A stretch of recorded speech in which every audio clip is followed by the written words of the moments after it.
Hello everyone, Andy here from Andy's Credit Corner. Thanks for tuning in. So on today's video, I'm going to be talking about my credit card strategy for the third quarter of 2023. I'm going to be talking about the different cards that I'm using to earn points and some cash back. I like to optimize my cards based on what I'm spending on to get the most bang for my buck, so to speak. So I'm going to talk about that. And also, this happens to be my first video on YouTube. This is the debut video of this channel, so welcome in. So on this channel, I'm going to be talking about credit cards and points and miles, things travel related like that, and maybe eventually get into some other financial topics as well. So stay tuned for all of that. So let's get started. So my overall goal with credit cards is to earn points for travel, as I mentioned earlier. So I collect two different types of points from my credit cards. So for one, there's Chase Ultimate Rewards points, and then there's also Bilt Rewards points. And I'll talk a little bit about those cards that I use to get those transferable currencies. So card number one that I'm going to be using this quarter is the Chase Sapphire Preferred card. This is one of the most popular travel cards on the market today. It earns Chase Ultimate Rewards points, which could be transferred to various airlines and hotel partners, as well as being used to book through the Chase Travel Portal. It does cost $95 a year to hold this card, but it does carry a lot of benefits, and for many people, your rewards that you get should well outpace that annual fee. It has some multipliers on the card. For example, it will get 3 times points on streaming services. So I'm going to be putting my streaming services on there. It also gets double points for any travel related purchases, which cover a broad range of travel categories. And for that reason, this is the card that I'm going to be using when I go to Switzerland in a couple of months. So I'll be spending some money there. It's going to be going on the Chase Sapphire Preferred, and I'm going to at least be getting a bunch of points off of it, even if I'm going to be spending a lot of money over there. Another reason that I'm going to be using it over there is because it has no foreign transaction fees.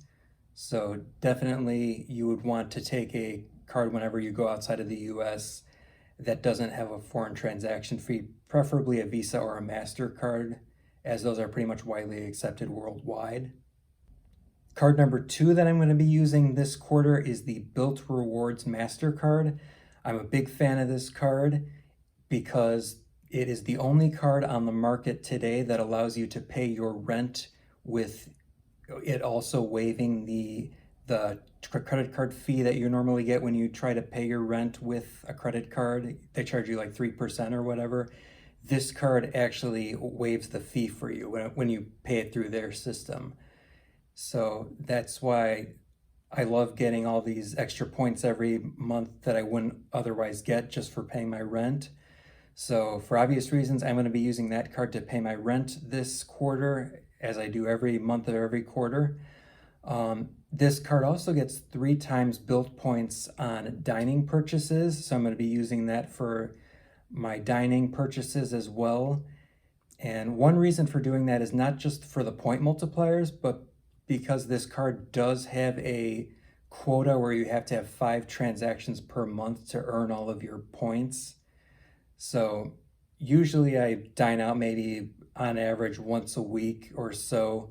So that should well cover me for that transaction minimum. Another cool feature of this card is it earns double points on the first day of the month. That's what they call rent day, because it's when people's rents tend to come due. So they reward card holders with getting double points on those purchases. So if I have a purchase to make I didn't have any on July 1st this month, but maybe on August 1st or September 1st, if I have a transaction to make on one of those dates, then I'll pull out my Bilt card and use it then. So that's another way to use this card. Card number 3 that I'm going to be using this quarter would be the Chase Freedom Flex card. This is in many cases thought of as a cash back earning card, But if you also have the Chase Sapphire Preferred that I mentioned earlier, or alternatively the Chase Sapphire Reserve, which is the higher end version of the Sapphire family of cards, you could actually pool your points together from when you earn them on the Freedom Flex. You could transfer them to the Sapphire card, where they could get all the benefits of that card. So you could sort of supplement your point earning for your points there. The unique feature of the Chase Freedom Flex is the fact that it earns 5% cash back in rotating quarterly categories. So for this quarter, it's gas stations and live entertainment. So I'm going to be putting my gas purchases on this card, and as well as any live entertainment events that I may attend this quarter. And actually, in my case, I'm actually going to be getting 9% back for up until about the middle of August or so. And the reason of this is because of the welcome offer that I got for this card when I opened it last year. Keep in mind, it's no longer available to new applicants, but when I first got it, it was 5% cash back on gas for the first 12 months of the card. And because that stacks with the 5% that this card is giving to all card holders this quarter, it ends up being 9% for a little while for me. So that's something that I'm going to really take advantage of while I still can. The fourth card that I'm going to be using this quarter will be the Chase Freedom Unlimited card. This again is another similar to the Chase Freedom Flex that I just talked about. It's the same type of card. It earns points that could either be cashed out or transferred to one of the Sapphire cards. But this card gives users 1.5% back as a baseline earning category on almost all purchases, except for a few bonus categories like dining in drugstores, where it gets 3 times points. So therefore, I'm going to be using the Chase Freedom Unlimited for all of my miscellaneous transactions, at least here in the US, because of the fact that this card does get a foreign transaction fee. And again, I'm going to be using my Sapphire Preferred card when I go overseas and not this one, even though this one does have a better point multiplier as a baseline.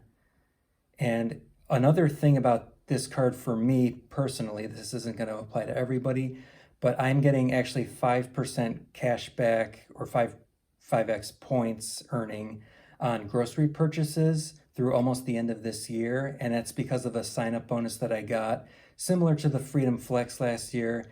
They had a similar promotion for the Freedom Unlimited last year as well, to get 5 times points on groceries for the first 12 months of holding the card. So that's what I'm going to be taking advantage of as well. And then finally, the fifth and final card that I'm going to be using this quarter will be the US Bank Cash Plus card. And this card is unusual in my setup because it's the only one that is strictly a cash back card. And this is because it's the card that I've had the longest. It's before I started collecting points for travel. I just had one simple credit card. That's who I was banking with at the time, US Bank, so I ended up getting their credit card, which I got approved for when I had very little credit at the time. And I actually still do find some value in it today, so I still work it into my credit card setup even to this day for a few purchases each month. And so I'm going to be using this card for my home utility payments as well as my internet bill, because of the fact that you get 5% cash back on categories that you choose every quarter. And so 2 of the categories that I'm choosing are, I believe it's TV, internet, and streaming services, as well as home utilities. So that's why I'm putting a few different bills I pay every month on there, so I could get some decent cash back. So there you have it. That's my third quarter credit card setup for this quarter. So I'm glad to be able to share my strategy with all the other YouTubers out there that are making similar videos, and I'm excited to get here on YouTube and start my own channel here. So I'm really glad that all of you stopped by and watched today. I believe this is the part where I'm supposed to say that you should like and subscribe this video for more updates, because that's what all the other YouTubers do. So I guess that's what I'm supposed to do as well. I'll be coming out with more content soon, as mentioned earlier. Feel free to leave a comment below on what you think of my setup and whatever other thoughts you have, and I'll see you in the next video. Thanks again for watching.